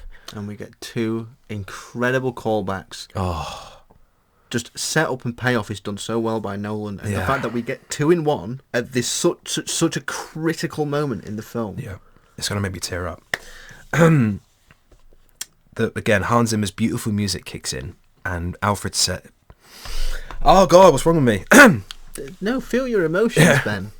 It's good. Alfred says, why do we fall, sir? So that we can learn to pick ourselves up. And Bruce says, "You still haven't given up on me." To which Alfred says, Never. beautiful, Yeah. beautiful scene. Yeah. The thing is, they didn't need to do both. They didn't need to do both. And the fact that they did. I think there's a very, very good reason that they did. When they first land and Bruce is lamenting what he's done, he's mentioning his father. So the "why do we fall" is Alfred reminding Bruce, like, you can do this and you're going to be okay, but also your father would want you to know the same. You know, he knows you can do this. The legacy's not done yet until you actually give up. That's when the legacy's over. Yeah. So that's what that's connected to, is his father and the legacy. And then the "you haven't given up on me" is their personal relationship. Because literally moments before, they were arguing about his father's name. And there was clearly a disparity between them, but they clearly still have this connection. They still love each other, support each other, want the best for each other. And Alfred is never going to give up on this guy. Yeah. And I think Alfred saying the "why do we fall" line to him, I think it reminded him that not only did Alfred remember that, Yeah. and the fact that he remembers that reminds Bruce that Alfred still cares about him. Yeah. It's since the death of his father become his pseudo-father figure. You know? So yeah, It's like, your dad would have said this, but he's not here, so I'm going to say it now. Yeah. Why do we fall? beautiful scene. Yeah. Beautiful scene. So poignant. And again, that probably accounts for maybe, 30 seconds of screen time?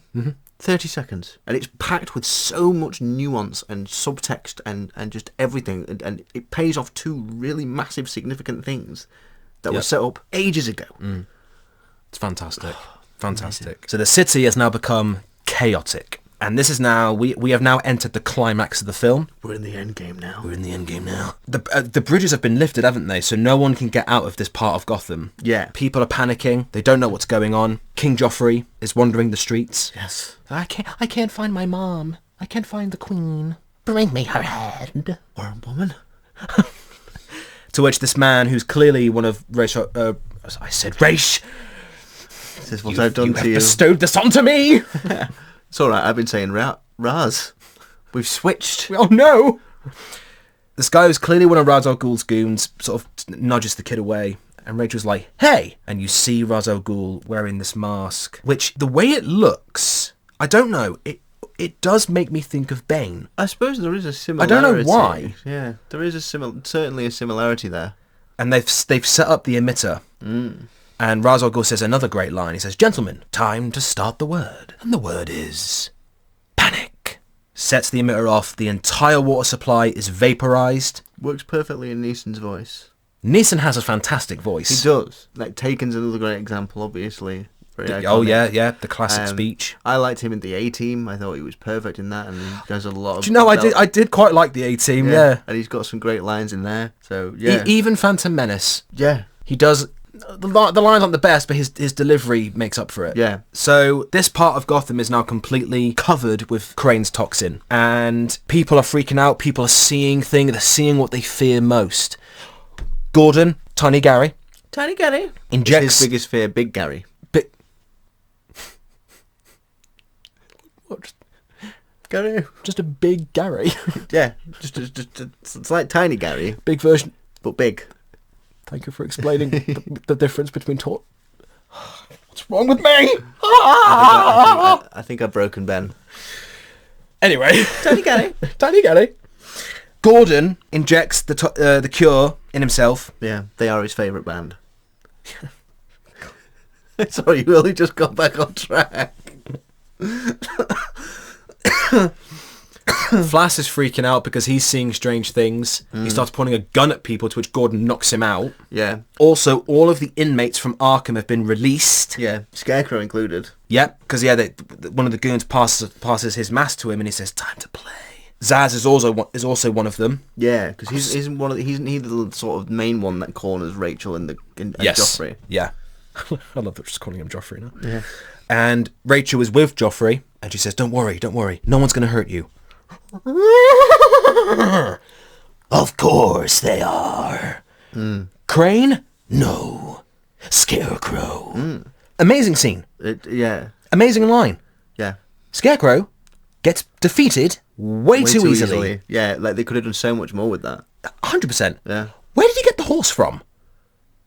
I'm assuming he stole it from one of the police. I would assume so. I like the iconography. Like he's not headless, but like kind of looking like the headless horseman. I did get that vibe. Yeah. I really like how that looks. But Where did he get the horse from? No, but you see them like going over in like vans, going over the SWAT teams and the police going over in vans. Like when there's a scenario that big that's threatening an entire city, who the is going, quick, get the horse? Is there some kind of... Are there barns in Gotham? I'd assume there are, but not in the city. Where the hell did he get this horse from? I mean, like, obviously there are police horses. I mean, maybe like some of the Arkham people, security, have horses, but why would they need to be on horseback? We found the biggest conundrum of this entire film is where the did Jonathan Crane get the horse? I mean, it still looks cool. Yeah. I suppose it ultimately doesn't matter.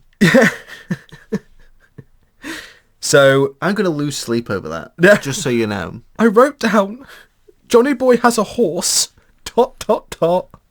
Horse Boy. Horse Boy. Is that another enemy for Worm Woman? Yeah, Horse Boy. So... Is it Horseman? Nay, it's Horse Boy.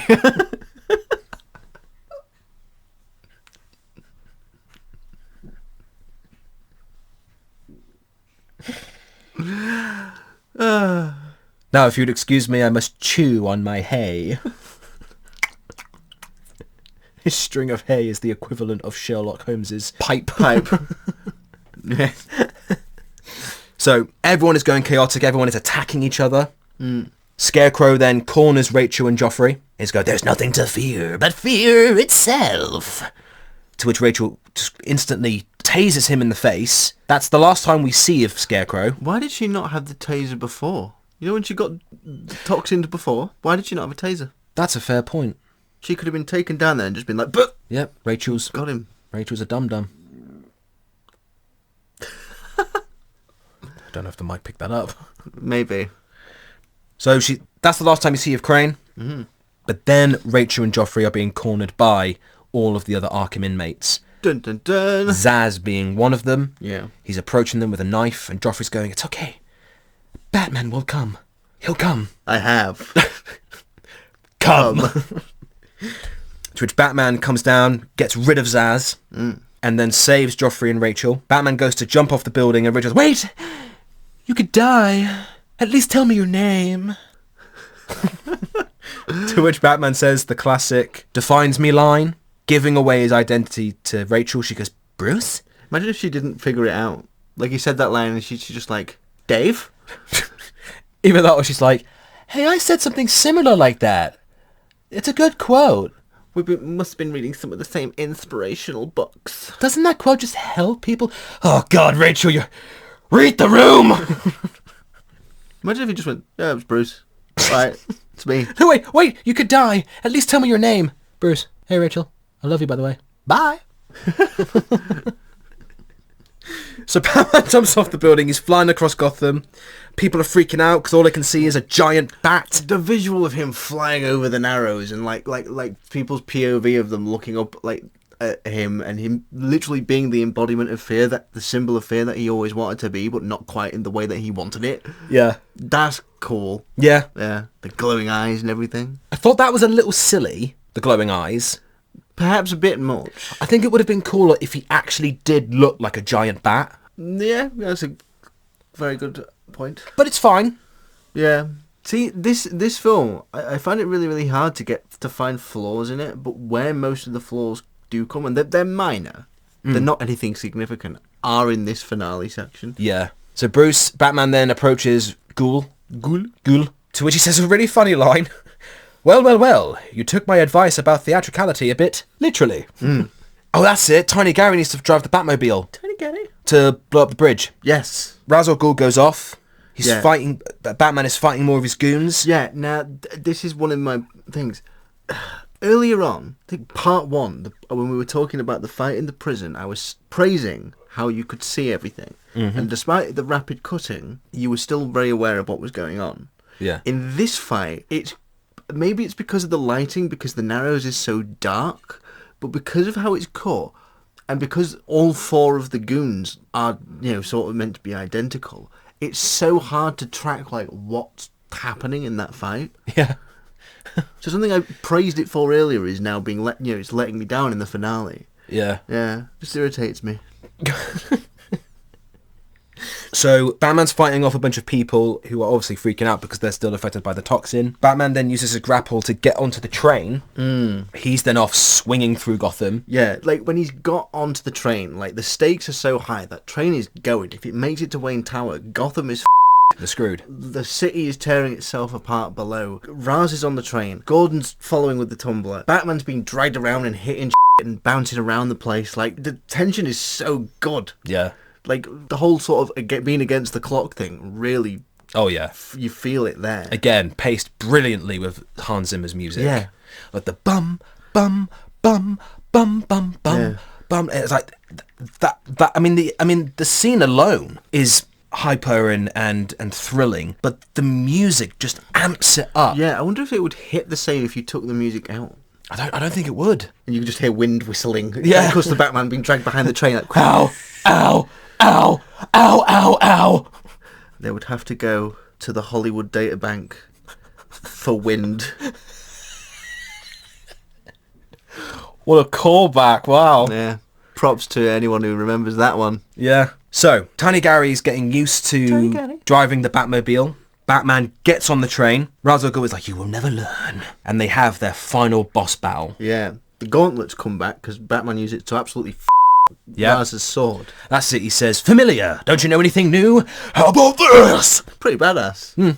But the thing is, right, and I don't know if you'll say the same. Okay, is it cool watching Batman and Raz fight on the train? Yeah. Yes. Could it have been more? Absolutely. Because here's my thing. I would argue the character that is most significant to the finale and thwarting the villain's plot is Gordon. Yeah. Because without Gordon, you don't stop those villains. Yeah. That train would not stop. Yeah. But it's a Batman film and the focus needs to be on Batman, and the whole point is Batman needs to stop it. Maybe it's because of the relationship he and Gordon have, and maybe that's the point. I don't know, but it basically renders the fight with Ray totally ineffectual because that's not what ultimately stops the train. Batman doesn't defeat Raz and then go and put the brakes on. Why have I never realised this? It's like how Indiana Jones is totally pointless to Raiders of the Lost Ark. Yeah. Ultimately... Well, technically, Gordon didn't need to drive the Batmobile. No. All Batman needed to do was get in the Batmobile, blow up the bridge. Yeah, and it would have been fine. Yeah. He didn't even need to be taking Ra's on hand to hand at all. He should have just let the bridge go and crash. But I suppose it's his thing for theatrics, isn't it? Yeah, and plus it probably, wouldn't have been as thrilling of an ending. Yeah, but I know it just bothers me that like it makes the fight between Batman and Ra's less impactful because it's not quite as impactful as it should have been. Yeah. Like maybe if during the fight they somehow managed to the brakes up and break the accelerator, so that's like, oh no, there's no stopping this train now. Well, he does. He stabs the control panel. Oh no, wait, yeah, he does. So Batman makes the problem worse. Yeah, because even still, all Batman needed to do was just drive the Batmobile and blow up the bridge. Yeah, or put on the brakes. Yeah, jump on the train, just slip by him, put the brake on. Isn't he supposed to be one of the smartest people alive, Batman? World's greatest detective. Yeah. Can't find the brakes. No. Idiot. So, during the fight, Tiny Gary. I was going to say Gary Oldman. Gordon blows up the bridge. Batman eventually gets the best of Ra's al Ghul, and he says, "You cannot stop this train. Who said anything about stopping it?" I suppose there's the line, isn't there, about minding surroundings. Yeah. That is a callback to before. Yes. It's like, oh, you've been so focused on me, you don't know that the track's blown up, but like in front of us. Yeah. So maybe that's what it's for. So maybe Batman's a bit petty and he just wanted to prove a point. Yeah. He remembered that as a callback. Yeah. He was like, I'm gonna make this. I'm gonna land this sick line. I'm gonna relish this moment. Yeah. And Ra's al Ghul says, have you finally learned to do what is necessary? And Batman says, I won't kill you, but I don't have to save you. Is that not the same as killing him then? I literally wrote down, doesn't that, because he didn't save him, because he let him die, does that not count as him still breaking his code? He's complicit. Yeah. It's like you've watched someone get hit by a car and choose not to call an ambulance. Yeah. Are you not then at least in part responsible for that person dying if they do die? Yeah. So Batman is responsible. But I didn't run him over, so... Batman had the opportunity to save Ra's al Ghul and bring him to justice. Yeah, which is his whole shtick. Yeah. And I'm sorry, like, crashing in a train into a building doesn't sound like justice to me. No. It's still cool. I mean, yeah, of course it's very cool. But, yeah. Train go...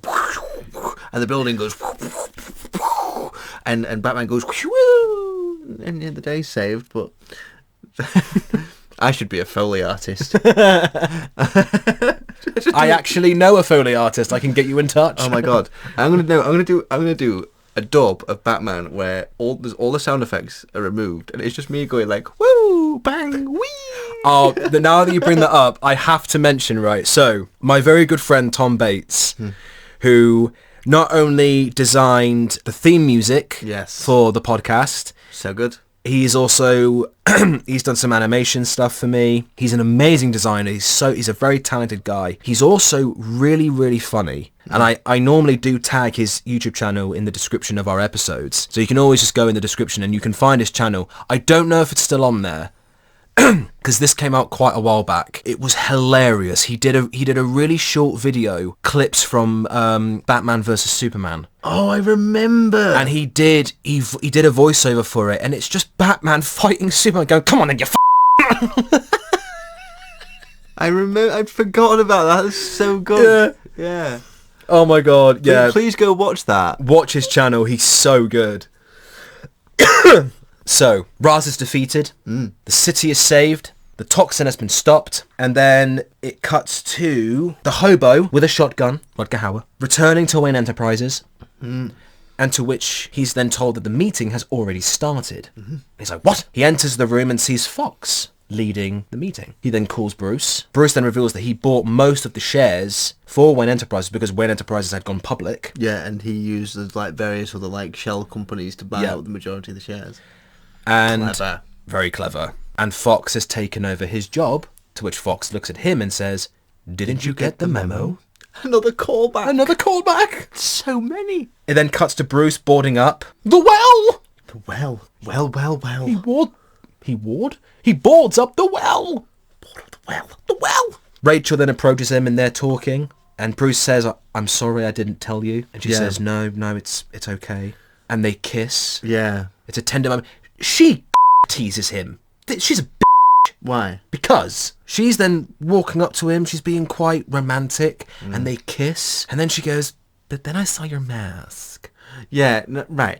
I see the poignance of this line. I see what you're saying now. Because, the idea is that she's saying that Batman is the real you. The Bruce I knew is gone. Yes. Right?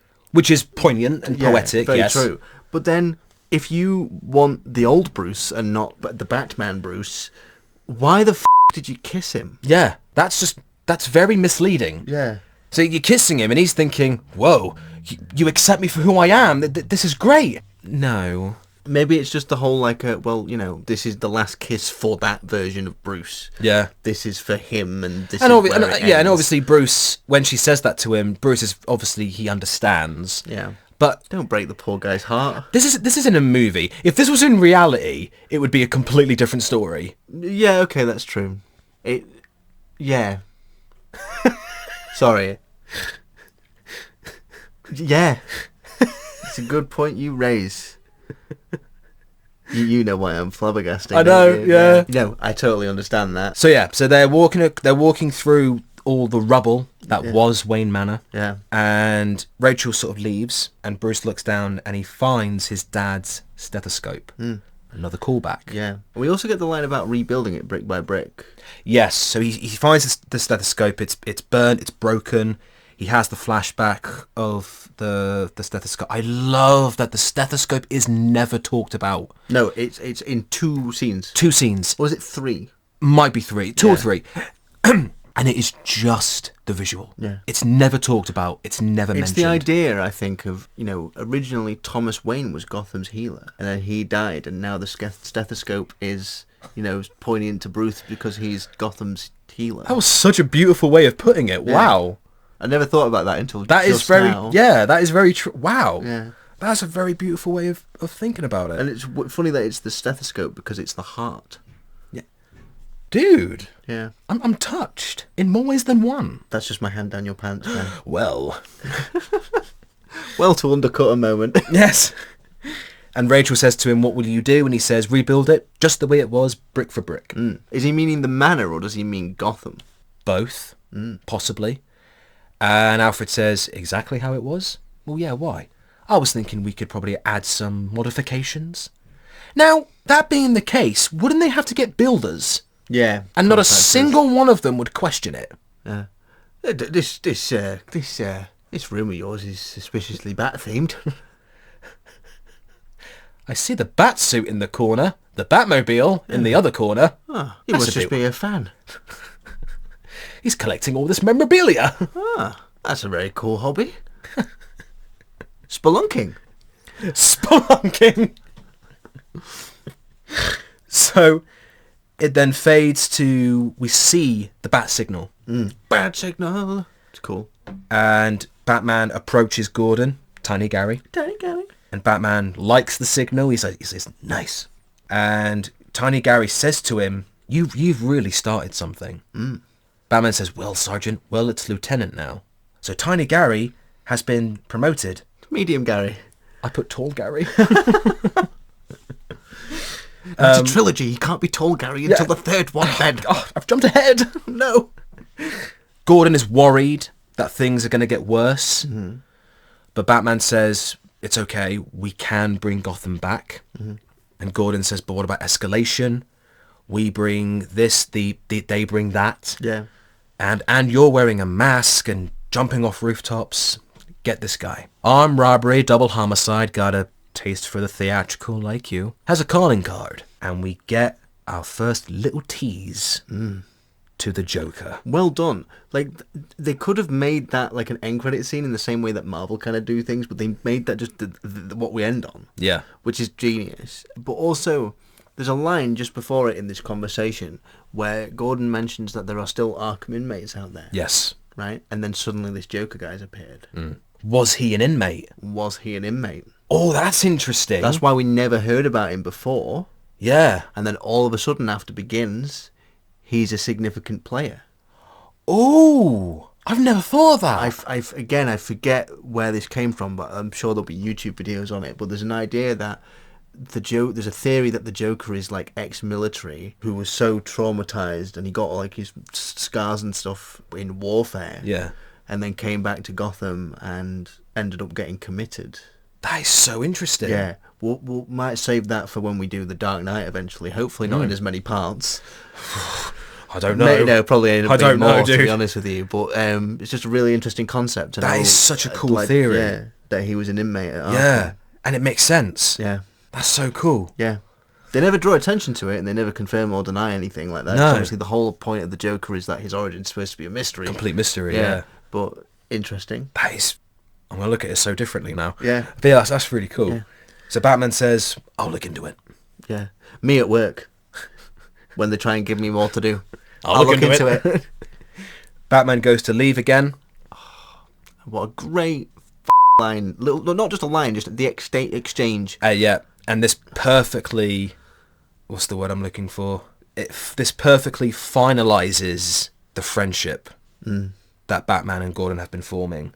Gordon says... never said thank you. And you'll never have to. And again, Hans Zimmer's music kicks in. Batman flies across Gotham, goes to black. Credits. What a way to end. great ending. Yeah. It's a great ending to the film. We end on Gordon and Batman united against the criminals of Gotham. Yep. Which is how it should end. Yep. And it's the smile on Gordon's face as well as he watches Batman fly through Gotham.